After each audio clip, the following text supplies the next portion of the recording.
कति राम्रो तोरी थियो र यसो गरेर तोरी देखाएँ है। यताको चाहिँ अलिअलि जोग्दैछ।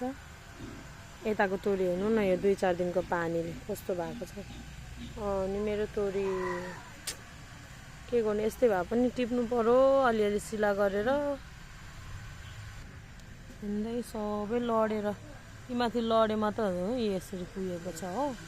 छानेर अलिअलि टिपेको छु। अब मरिमरि खनेर रोपेको है, त्यही पनि अब के गर्नु, यस्तो भइहाल्यो। ठिकै छ। यो अब गुन्द्रुक लाउने हो, अलिअलि छानछुन गरेर। खासै राम्रो त छैन, त्यो पनि आफ्नो बारीको अर्ग्यानिक।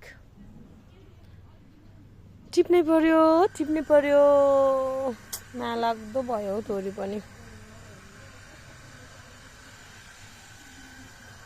यसरी टिप्ने अनि यो जरा चाहिँ काटेर फाल्ने।